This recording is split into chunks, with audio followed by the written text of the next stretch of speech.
We hear stories about people that make a bunch of money all the time, then a year or two later, they're broke again. And what happens is they spend all their money on liabilities because now they can afford everything. They can afford the big house, they can afford the jewelry, they can afford the cars.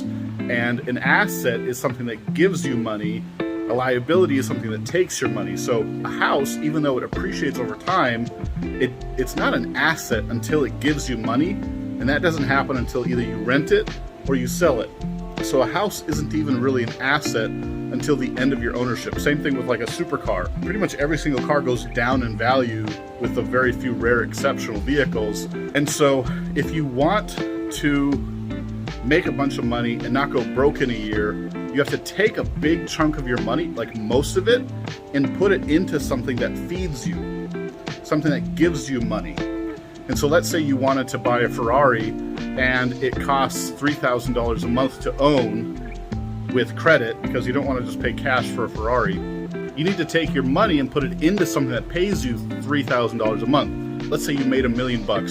You take the first $500,000, you put it into a real estate deal, real estate syndication, and it'll pay you $3,000 a month if you've got $500,000 in it. You can then take that $3,000 of rental income to pay for your Ferrari loan, and now you still have the whole $500,000 and you can afford the Ferrari. Instead of blowing your money all in the car, you can actually do two things at once. It's pretty cool.